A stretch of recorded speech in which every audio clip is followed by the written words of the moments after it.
Je me présente, Sylvain Charbonneau, chef du transfert des connaissances et innovation au CIUS de l'Ouest de l'île de Montréal. Je tiens à vous remercier très sincèrement pour votre présence à cette conférence. À titre d'information, nous avions ce matin plus d'une centaine de personnes inscrites au webinaire aujourd'hui. Nous avons notamment une représentation de 15 établissements là, de santé affiliés aux 4 universités à faculté de médecine. Bienvenue également aux représentants d'organismes communautaires, également d'ordre professionnel, ainsi que certains représentants de l'industrie privée. Bienvenue et merci de votre présence. C'est grâce à vous notamment et également aux conférenciers et conférencières que ces activités de transfert des connaissances sont un succès. Nous constatons que l'intérêt pour ce type d'événement est bien présent et nous incite à poursuivre nos efforts en ce sens. Ces conférences sont rendues possibles grâce à l'appui du CIUS de l'Ouest de l'île de Montréal, de nos centres de recherche affiliés, donc soit le Centre de recherche Douglas, le Centre de recherche St. Mary's, de la Direction des affaires universitaires, enseignement et recherche, ainsi que de l'unité de transfert des connaissances synaptiques. J'en profite d'ailleurs pour remercier toutes les personnes qui ont participé à la réalisation et à la mise en œuvre de cette conférence. La conférence d'aujourd'hui donc aura pour titre « Intervention cognitive à distance en santé mentale ». Donc, pour cette conférence, nous avons l'honneur de recevoir la docteure Delphine Rocher-Chéné. Donc, la docteure Rocher-Chéné est médecin psychiatre à l'Institut universitaire de santé mentale Douglas, professeure adjointe à l'Université McGill et chercheuse clinicienne au Centre de recherche Douglas. La docteure Rocher-Chéné s'intéresse au développement d'une compréhension globale de la psychopathologie cognitive des maladies mentales graves à tous les stades, allant de la neuroimagerie à la remédiation. La conférence sera tenue donc en français. Nous aurons une courte période de questions à la fin. Vos questions pourront être posées dans les deux langues. Donc, vous pouvez soit lever la main, on va ouvrir votre caméra et votre micro, ou bien simplement utiliser la section clavardage pour poser vos questions. Donc, nous aurons à la fin de la conférence notre collègue Marie-Ève Arsenault qui sera modératrice à ce moment et prendra vos questions là, à la fin de la conférence. Alors, sans plus tarder, je passe la parole à notre conférencière. Alors, docteur Rocher-Chéné, à vous la parole. Et merci. Merci beaucoup pour cette très belle introduction. Je suis ravie d'être avec vous aujourd'hui. Je vais commencer déjà par partager mon écran. M'assurer que j'ai bien tout le monde qui le voit. Donc, effectivement, je vais vous parler aujourd'hui de l'intervention cognitive à distance en santé mentale. Comme l'évoquait brièvement Madame Arsenault dans le clavardage, on va utiliser aujourd'hui un outil qui s'appelle... Ah, alors, je vais juste me permettre de partager mon autre écran parce que... Hop.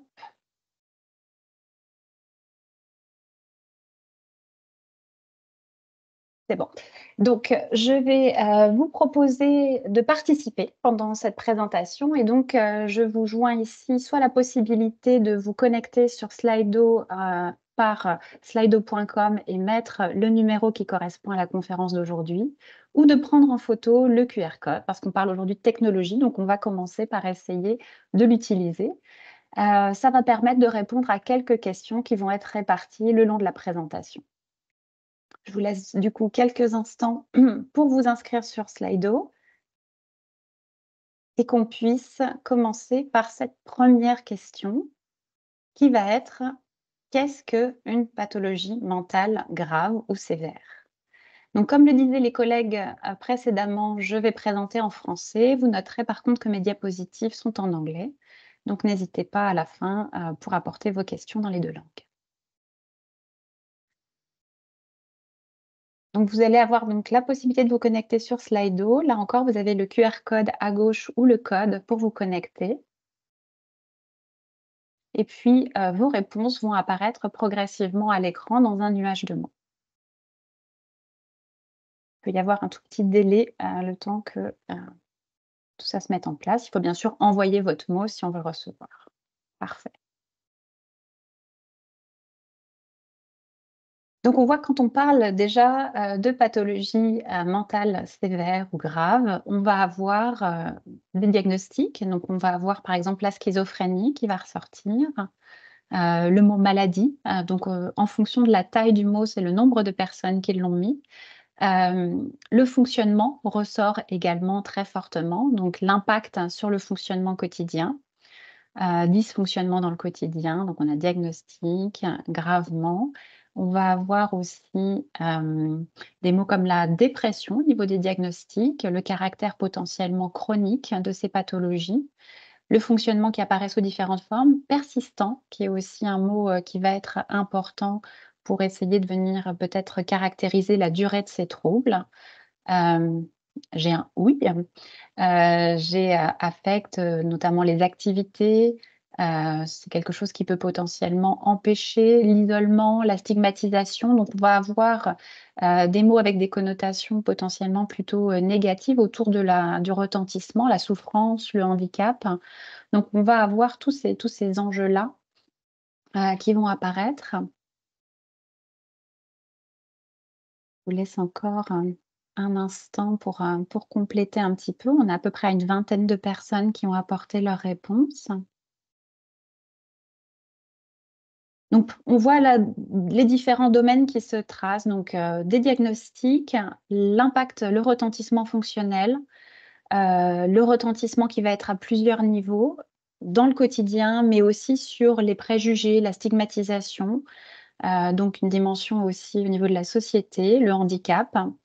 Et à titre plus personnel, tout ce qui va être du côté de l'isolement, de la souffrance.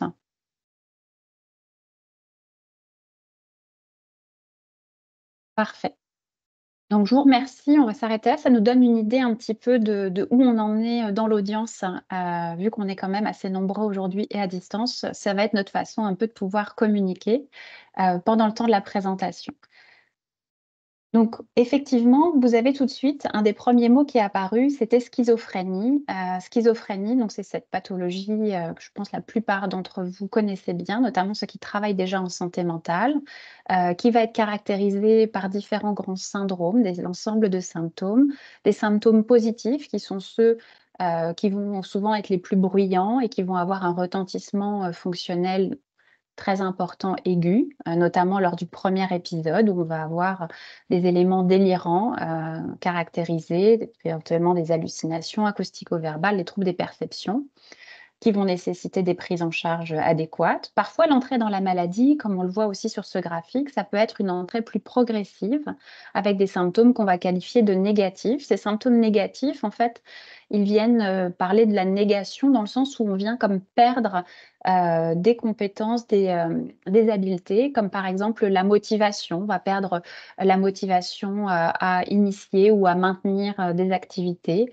On va potentiellement perdre la capacité des fois à exprimer aussi ses émotions. On va avoir des difficultés à retrouver du plaisir dans certaines activités. Donc tous ces éléments-là, parfois aussi ça va être dans le cadre du discours, on va avoir un discours qui va être comme appauvri.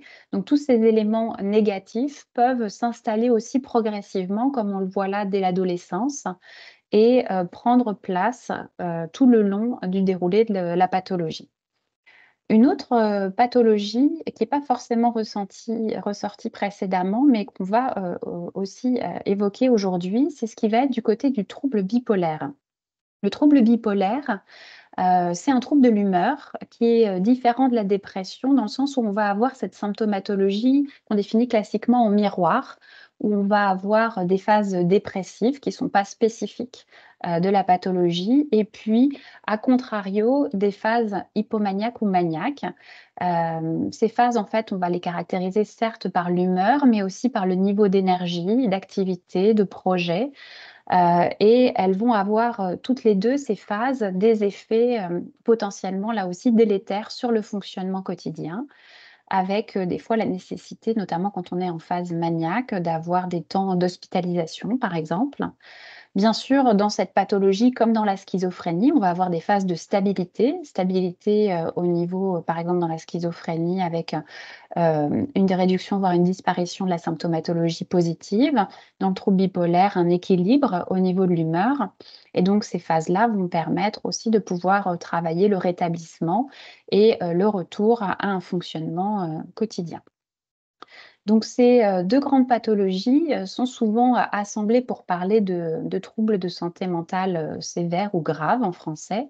On va souvent aussi placer un intermédiaire qui est le trouble schizoaffectif, qui, si on faisait comme un continuum entre la schizophrénie et le trouble bipolaire, se situerait un peu entre les deux, avec, comme vous le voyez, des symptômes qui appartiennent à l'un et à l'autre. Donc, quand on reprend les grands axes de symptômes qu'on évoquait précédemment, il va y avoir les symptômes psychotiques plutôt positifs, les symptômes négatifs, les symptômes d'humeur qui vont être plutôt du côté de la manie ou de la dépression. Et puis, on va avoir cette autre dimension dont on va parler plus spécifiquement aujourd'hui, qui est l'atteinte cognitive. Et cette atteinte cognitive, on voit qu'elle va être là avec une intensité variable, mais néanmoins présente dans ces différents troubles. Alors, quand on parle d'atteinte cognitive, à votre avis, et je vous réinvite à participer, c'est quoi les grands domaines cognitifs? De quoi on parle quand on va dire on a des atteintes cognitives? De quel champ, de quel domaine, de quelle dimension est-ce qu'on parle?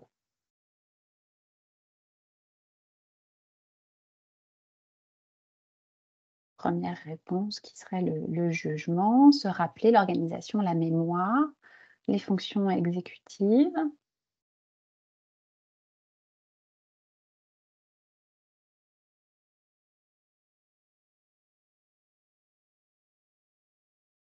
Donc, on voit qu'on a beaucoup de professionnels qui sont déjà très au fait dans l'audience.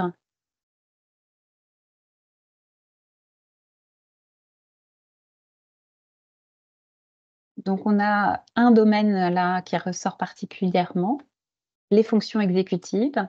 On va avoir également l'attention et la mémoire. Alors, ce qui est intéressant, c'est que dans les fonctions exécutives, on peut ramener les mots comme planifier, organiser, concentration, problem solving. Donc exécutive. Donc tous ces éléments-là vont aussi, se rattacher à fonction exécutive, donc effectivement les troubles attentionnels.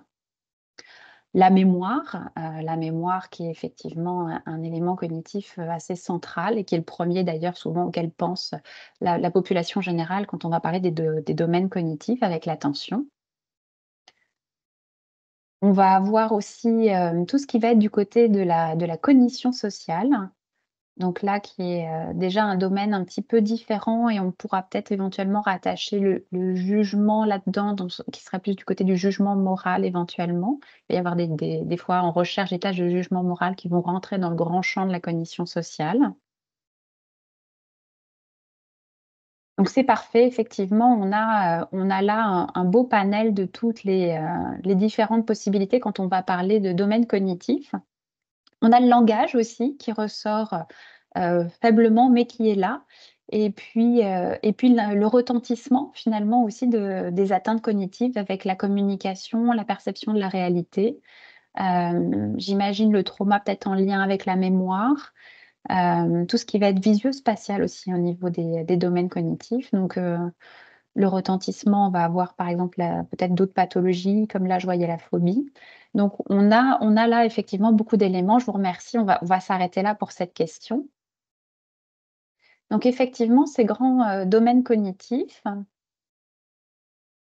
hop, pardon, vont être atteints à différents degrés, dans les pathologies. Donc là, pour comparaison, on va avoir à gauche, les grands domaines qu'on va appeler de la neurocognition, ce qu'on appelait autrefois la cognition froide, qui vont être justement tout ce qui va être du côté des fonctions exécutives, de la mémoire, mémoire verbale, mémoire visuelle.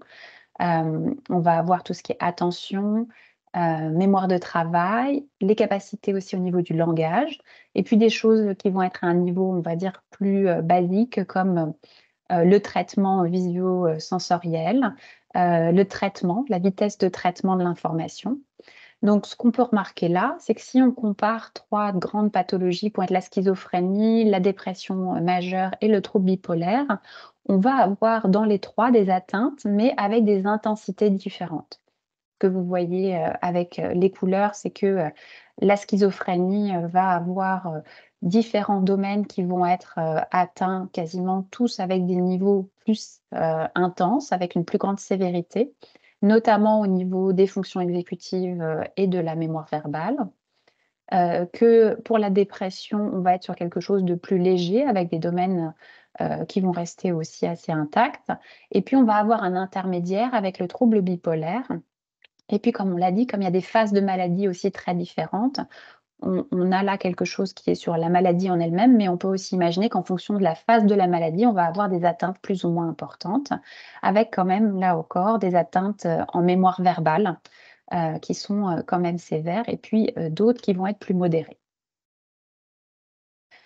L'autre domaine que vous avez, avec brio déjà, brièvement évoqué, c'est la cognition sociale. La cognition sociale, c'est une cognition qui est étudiée maintenant aussi de façon très importante depuis, une bonne vingtaine d'années, qui va être aussi très importante pour comprendre les enjeux de communication avec autrui. Qu'est-ce qui nous permet d'interagir avec les autres, d'avoir des interactions de qualité?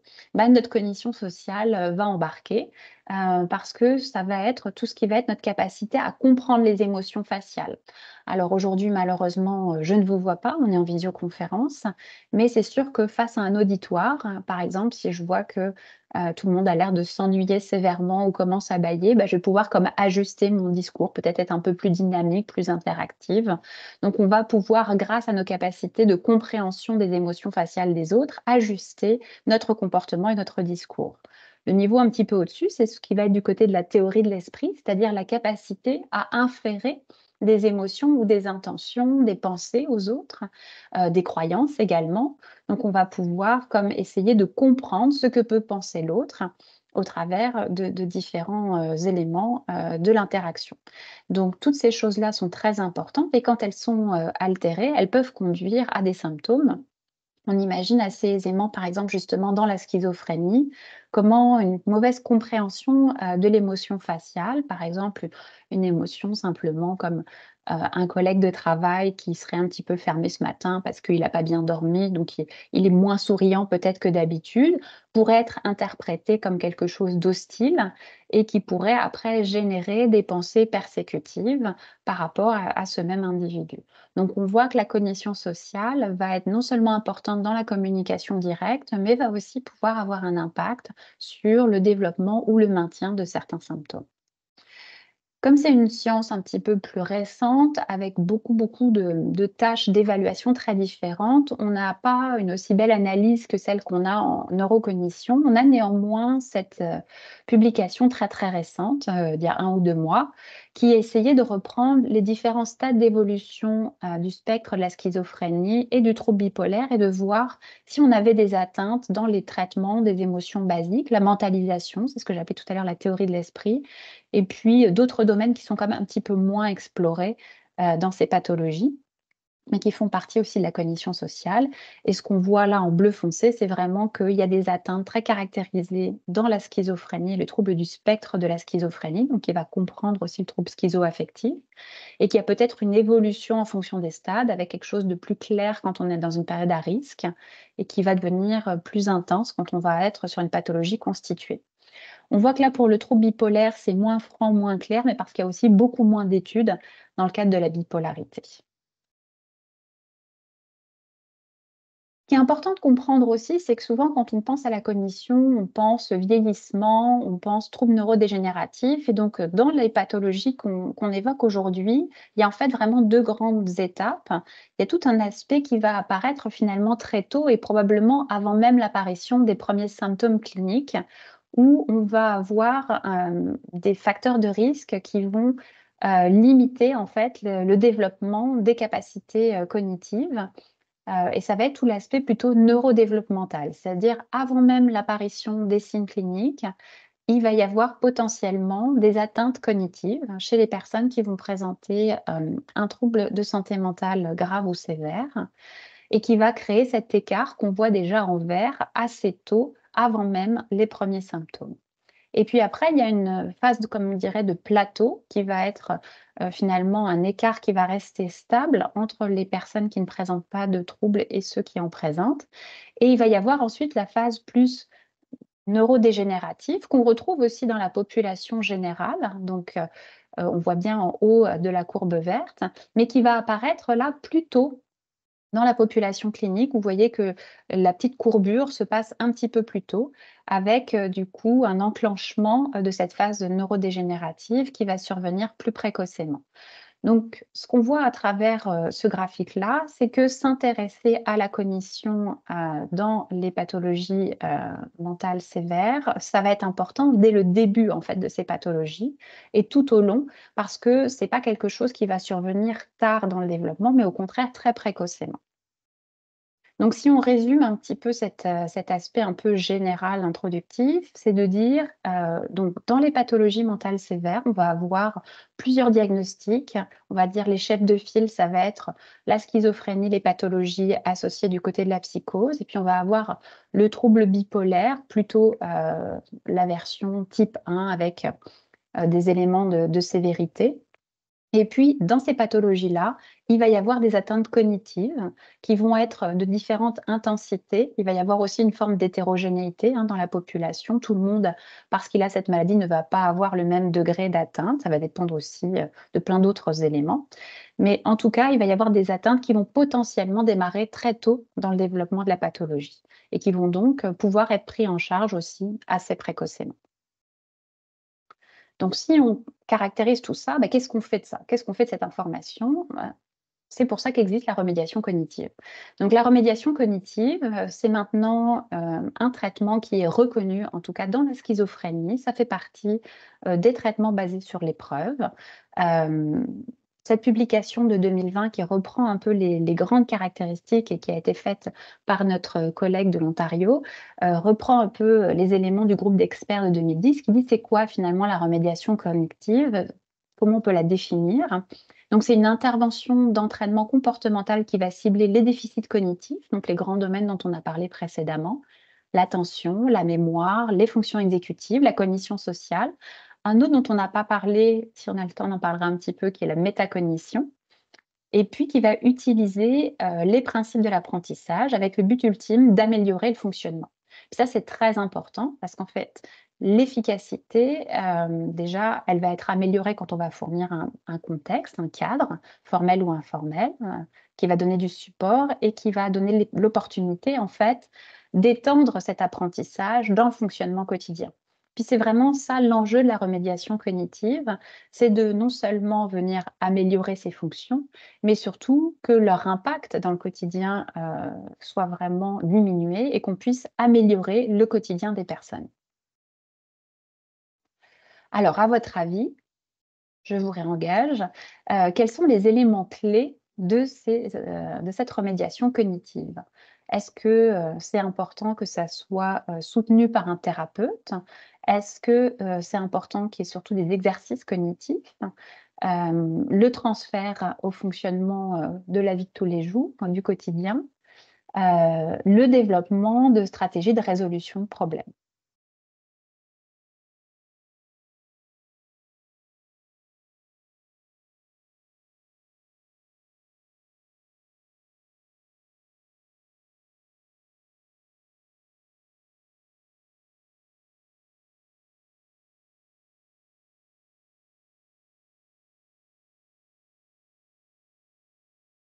Je sais qu'il y a aussi des thérapeutes dans l'auditoire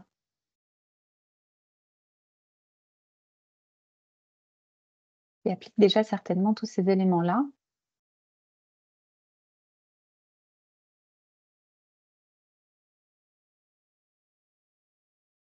Donc ce qu'on voit globalement, c'est qu'on a, un peu de tous les éléments, mais quand même quelque chose qui va comme prédominer, qui est le développement de stratégies de résolution de problèmes. Et puis en deuxième ligne, pas bien loin, le transfert au fonctionnement quotidien. Il faut dire que j'ai insisté sur la diapositive juste avant. Donc c'est les 2 éléments que vous mettez en premier lieu. On va passer à la diapositive suivante, merci. Donc en fait, ces 4 éléments-là sont les éléments vraiment clés. Et puis c'est ce qui ressort là encore du travail du groupe d'experts, qui travaille sur la remédiation cognitive et qui était dirigé par Chris Bowie. Donc La présence d'un thérapeute, ça c'est vraiment quelque chose d'important. On pourrait penser qu'effectivement on fait des exercices et cetera, qu'on peut le faire en autonomie complète, mais le fait qu'il y ait un thérapeute qui soit présent, qui facilite, c'est un des éléments clés pour faire la différence. Le fait d'avoir des exercices, un entraînement, quelque chose qui va vraiment, se mettre en place, de façon, très, simplifiée par le biais de ces exercices. Et puis ces 2 éléments clés que vous avez aussi très bien identifiés, qui sont donc la les procédures pour développer la résolution de problèmes et les procédures, pour faciliter le transfert dans la vie quotidienne. Parce qu'en effet, rien ne sert, d'améliorer, son test à, je ne sais pas, une tâche attentionnelle, si on n'arrive pas à l'utiliser dans son quotidien, à la maison ou au travail. Donc il y a vraiment cet enjeu-là qui est central maintenant dans tout le développement, de tous les programmes de remédiation cognitive. Alors, on parle technologie aujourd'hui, donc on y arrive. C'est quoi les technologies numériques qui sont utilisées, en santé mentale actuellement? Donc, on va avoir un champ très large. Nous, on va restreindre aujourd'hui, mais juste pour rappeler, quand on parle de technologies numériques en santé, on va avoir potentiellement, des travaux sur tous ces aspects-là. Donc, que ce soit des choses vraiment très mobiles qui vont être potentiellement des capteurs avec, tout ce qui va être montre connectée, smartphone, tout ce qui va être plutôt hybride du côté, tablette, télésanté et puis, des choses qui peuvent se faire, notamment à domicile avec la réalité virtuelle, tous les jeux sérieux, même les maisons, qui vont être comme connectées, qui vont permettre du soutien dans le fonctionnement quotidien. Donc tous ces éléments-là vont rentrer dans la catégorie, des technologies numériques. À votre avis, c'est quoi les barrières pour utiliser, ces technologies numériques avec les populations cliniques? Puis là, pour le coup, je suis intéressée de votre retour, pour beaucoup en tant que personne qui travaille, avec des populations cliniques. À votre avis ouais,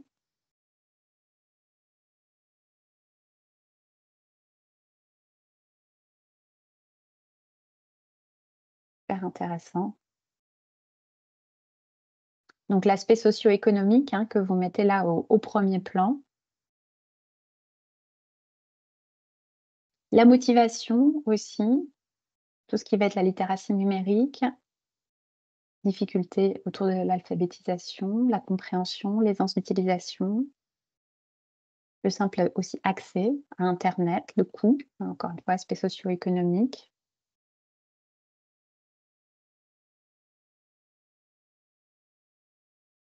Donc l'accessibilité de l'outil, d'internet, le coût potentiel avec l'aspect social et puis ensuite, du côté du participant, la motivation, la compréhension, la difficulté d'utilisation. L'aspect environnemental aussi, les distracteurs dans le milieu.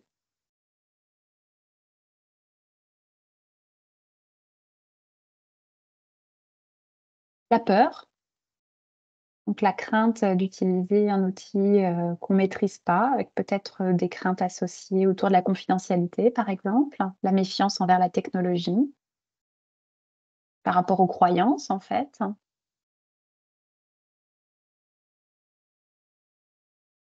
Oui, le manque de contact humain en personne, les éléments cliniques, tels que la paranoïa.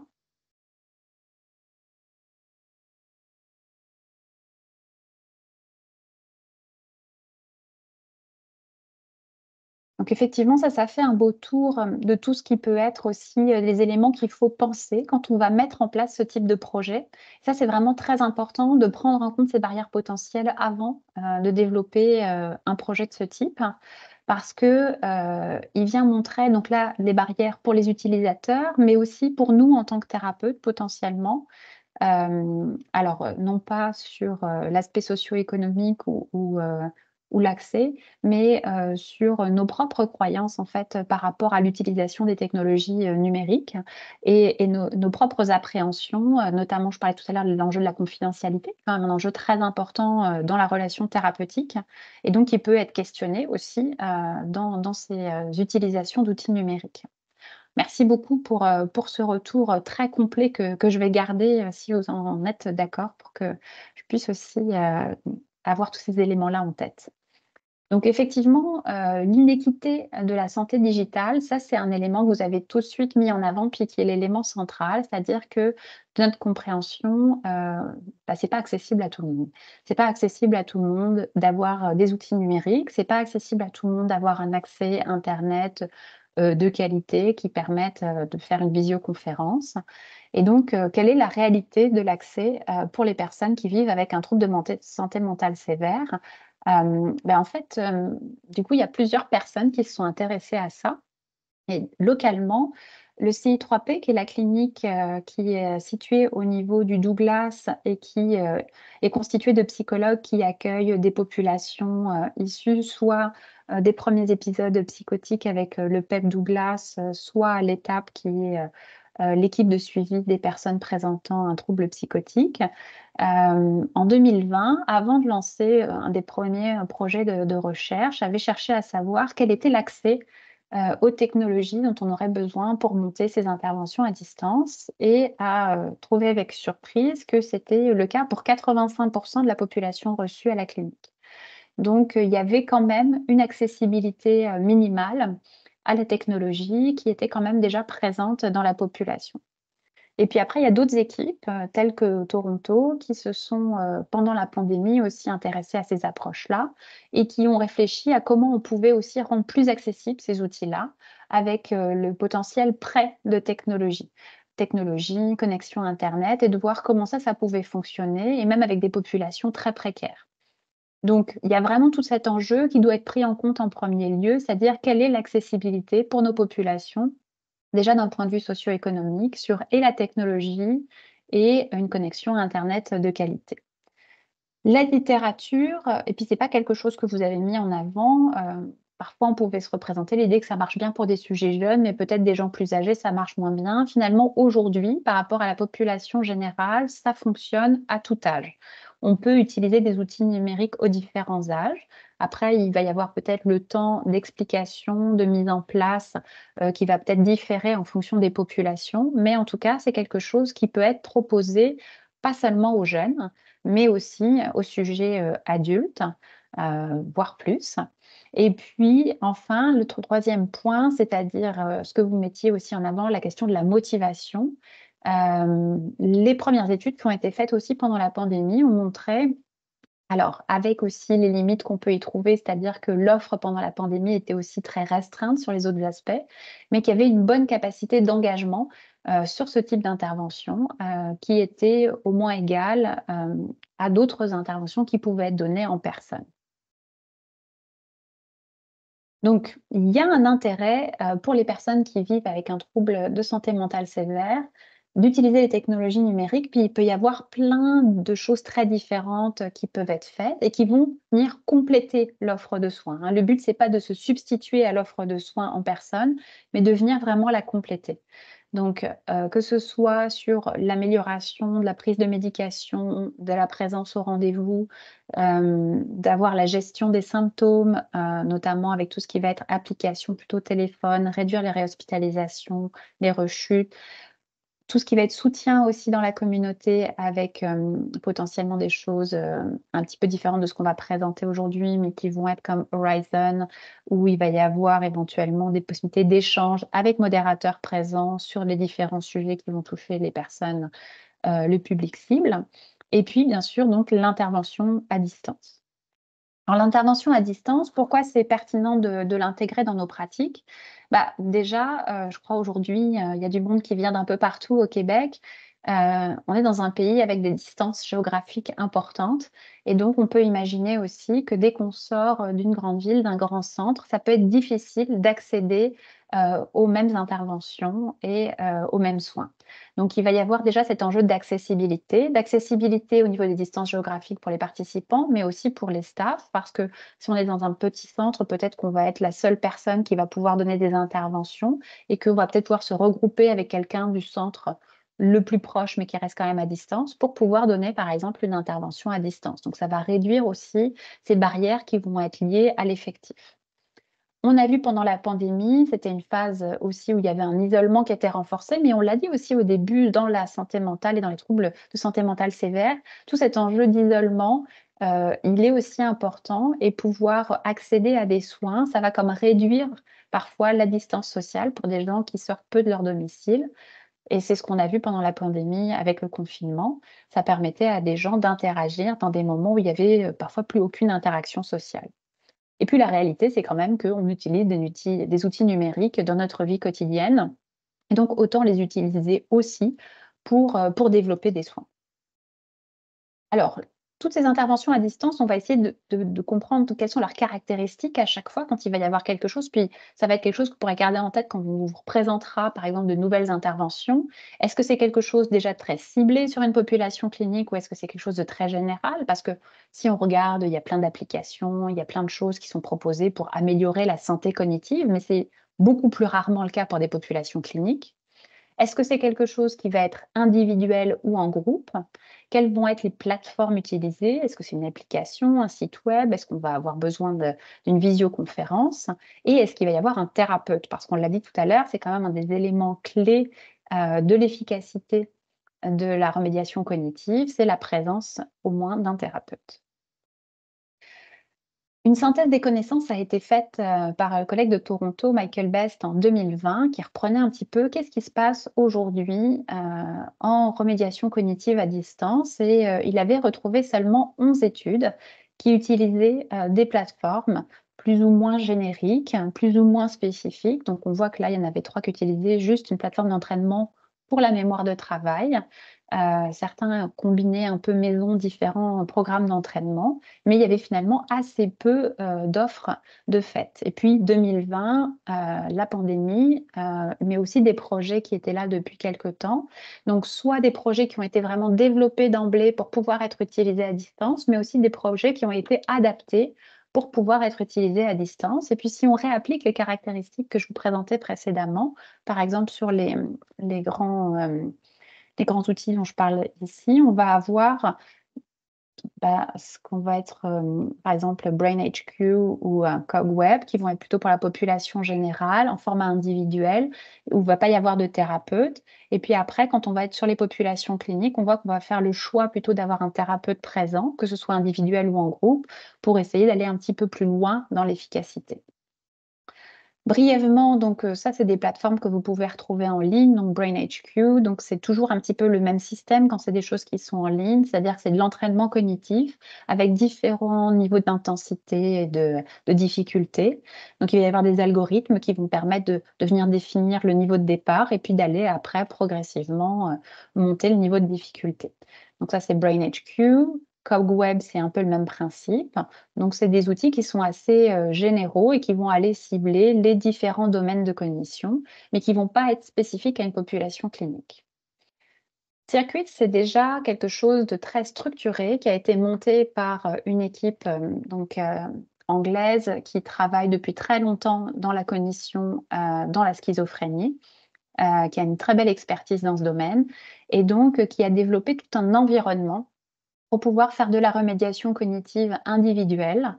Donc ils ont même créé un village où il va y avoir comme ça différents endroits où on va pouvoir se rendre et aller cibler différents niveaux d'atteinte cognitive. Il va y avoir des exercices, il va y avoir des endroits où on va pouvoir, comme une bibliothèque, on va pouvoir aller aussi chercher des connaissances. Donc il va y avoir comme un côté aussi de jeu dans cette activité-là qui va le rendre plus ludique, plus attractif, qui va augmenter la motivation et l'engagement. Et aussi, comme on le disait tout à l'heure, ça a été réfléchi avec l'idée de vraiment pouvoir transférer ces compétences cognitives dans la vie de tous les jours. Quand on va être sur des interventions, par exemple, de groupe à distance, on va utiliser, donc on le disait, la visioconférence et une des craintes, que vous avez aussi soulevées tout à l'heure, c'était, les craintes autour potentiellement il y avait la peur, moi j'en ai déduit qu'il y avait peut-être des enjeux autour de la confidentialité, puis c'est vrai que c'est une des questions qu'en tant que thérapeute, il faut qu'on se pose. Comment on va pouvoir maintenir, une session, d'intervention psychosociale avec la même qualité de confidentialité que si on la faisait en personne. Donc il va y avoir des choses à penser en plus de l'intervention en personne, donc vraiment s'assurer qu'on est dans un réseau qui va être sécurisé, qu'on va utiliser un système qui est aussi validé pour la santé, qu'on va fournir, par exemple, quand on va être en groupe, des règles du groupe qui vont être ajustées à la situation, avec notamment la nécessité de se trouver un lieu plus confidentiel pour pouvoir, on va éviter de le faire au milieu du Starbucks avec le Wi-Fi public, par exemple. On va plutôt essayer de le faire dans une pièce où on va être seul. Si on sait qu'on a des gens de la famille ou des colocataires qui pourraient éventuellement passer, ben, on va faire attention à bien utiliser ses écouteurs pour garder quand même la confidentialité de ce que les autres vont partager dans le groupe. Donc, on va préparer tous ces éléments-là dans les règles du groupe au départ et on va adapter aussi le consentement à la délivrance particulière de ces interventions. L'autre aspect important auquel il faut penser, c'est tout le plan d'urgence. On va demander avant le groupe d'être particulièrement vigilant aux informations de contact. Qu'est-ce qui se passe si la personne se déconnecte? Qui on peut contacter dans ces cas-là? S'assurer que la personne est bien présente dans le lieu qu'elle a identifié au départ, qu'elle n'est pas en vacances à l'étranger à ce moment-là et qu'elle ne nous a pas informés. Donc, il va y avoir aussi une connaissance des ressources locales. Quand on parlait tout à l'heure d'enjeux de territoire, si on vient cibler un territoire très large, quelles vont être les ressources locales au plus près de la personne. Donc, tous ces éléments-là, pareil, doivent être anticipés avant le groupe pour éviter en fait les mauvaises surprises pendant le groupe. Ce qui est de l'ordre tout à l'heure, on disait ce sont des interventions qui sont validées evidence-based medicine, on est là-dedans aussi avec la remédiation cognitive, mais toutes ces modalités n'ont pas encore été toutes testées et donc là, on refait finalement la validation de ces interventions en les donnant en distanciel. Tout ce qui va être acceptabilité, faisabilité, par exemple, circuit a été testé avec pas de différence dans l'engagement, dans la cognition, dans le fonctionnement, la qualité de vie, quand on comparait est-ce qu'on le fait à la maison ou est-ce qu'on le fait en personne. C'était acceptable et faisable pour les participants. Le projet dont je vais parler après, c'est donc donner des interventions aussi à distance, en vidéoconférence, en groupe. On a testé ça donc auprès des participants, l'acceptabilité et la faisabilité, mais aussi l'engagement. Et puis on l'a testé aussi auprès des thérapeutes, parce que c'est aussi un enjeu. Est-ce qu'en tant que thérapeute, on se sent à l'aise de donner ces groupes-là? Est-ce qu'on trouve que ça a un bénéfice? Donc ça, c'est des choses qui sont aussi des résultats préliminaires qui sont encourageants. Et puis l'efficacité, qui est aussi en cours d'être testée sur toutes ces nouvelles modalités. Est-ce qu'on reste toujours aussi efficace en donnant ces interventions à distance? Alors les initiatives locales, parce que je veux quand même avoir le temps de vous parler de ça un petit peu, même si on gardera 5 minutes aussi pour les questions à la fin. Donc ce projet national qui s'appelle ICOG-CA, qui était au départ un projet pilote qui était mené ici à Montréal, dont le porteur de projet principal est le docteur Lepage, donc au Douglas.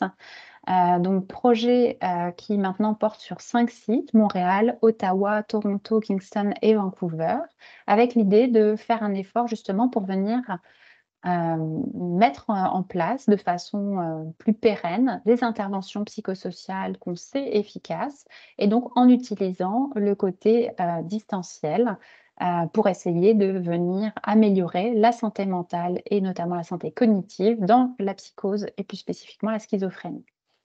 Donc ce projet-là est un projet assez complet avec beaucoup de co-investigateurs dont je fais partie.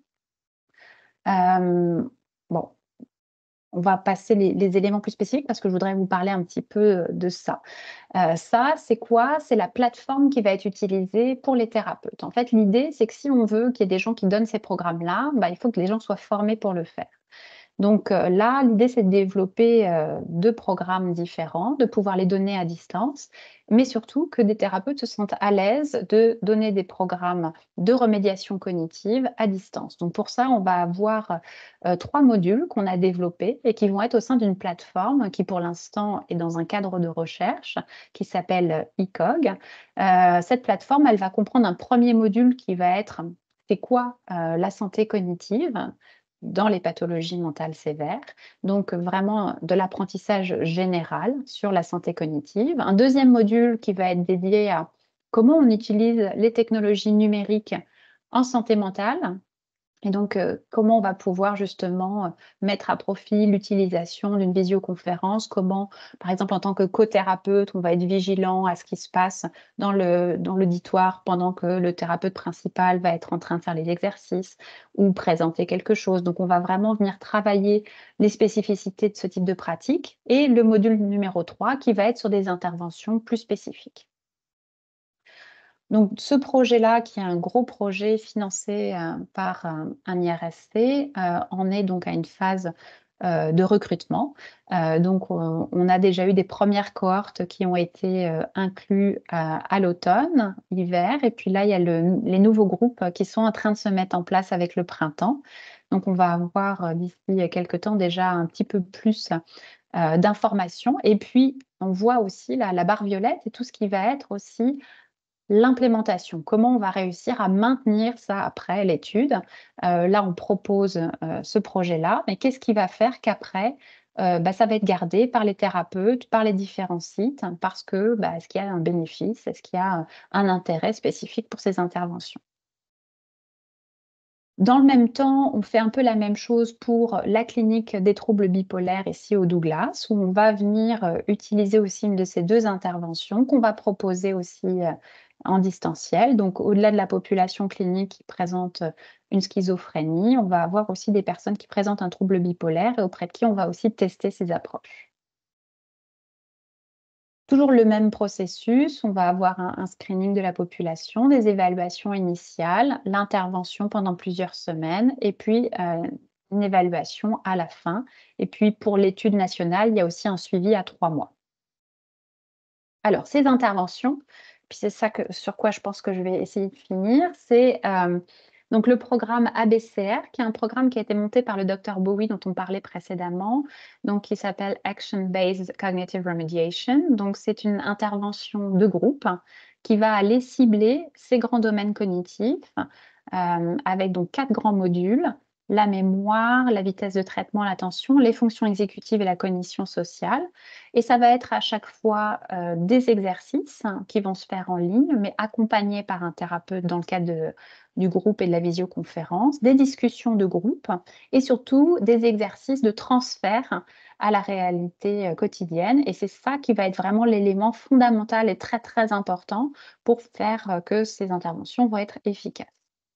L'autre intervention, elle va cibler, elle, un type, de cognition dont on a juste nommé, qu'on a nommé au départ, qui est la métacognition, c'est-à-dire la capacité à penser sa façon de penser. Donc on a un niveau un petit peu au-dessus et on va parler de ce qu'on appelle les biais cognitifs. Alors les biais cognitifs, on en a tous. Ça va être des formes de distorsion qu'on met en place dans notre façon de percevoir la réalité. De façon classique, par exemple, dans la dépression, on va avoir les biais de négativité, on va voir que les points négatifs et puis on va cibler sur ces points-là. On sait que dans la psychose, il va y en avoir d'autres, en particulier tels que le saut aux conclusions, c'est-à-dire utiliser très peu d'informations de son environnement pour aller avoir une conclusion ferme et définitive, ou la difficulté à changer aussi, d'opinion face à une croyance qu'on avait initialement. Donc ces éléments-là, eux, vont être plus spécifiquement pris en charge dans ce programme qui est donc, l'entraînement aux habiletés métacognitives et qui va être fait par le biais, d'exercices, mais qui vont être par exemple beaucoup d'images, de bandes dessinées, de petites histoires où on va venir aussi à chaque fois, toujours le même processus, apporter des éléments un peu, on va dire explicatif au départ, faire quand même beaucoup d'exercices, puis venir après extraire à l'intérieur de ces exercices qu'est-ce qui peut être utile par rapport à notre compréhension de la pathologie, puis par rapport à notre compréhension de comment ça peut être modifié dans notre quotidien et d'adapter des stratégies alternatives. Donc la première séance, par exemple, d'intervention, et d'orientation pour le programme ABCR, on va avoir comme une explication un petit peu générale sur c'est quoi la remédiation cognitive, comment structure le groupe et puis comment vont être faites les séances à chaque fois.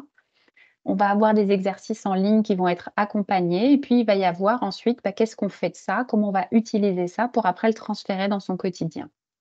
Dans la séance initiale, on va aussi venir définir les buts individualisés de la personne. Et donc, même si ce sont des interventions de groupe, on va aller chercher quand même pour chacun quel est son propre objectif au sein de ce groupe. Et c'est quelque chose qui va être réévalué régulièrement pour s'assurer que la personne vient quand même chercher quelque chose et qui va maintenir aussi l'engagement de la personne. Donc, pour le projet national, on voit qu'on est au début de recrutement avec les différentes villes qui sont en train, là, en ce moment, de recruter les cohortes du printemps pour l'intervention. Les données très préliminaires sur très peu de participants, on avait une vingtaine de participants à ce moment-là, montraient quand même quelque chose de très encourageant sur le processus de rétablissement, avec une amélioration qui se retrouvait et une amélioration dans l'estime de soi, qui est quelque chose qu'on avait vu aussi dans le programme Circuit tout à l'heure. Voilà, je vous remercie de votre attention.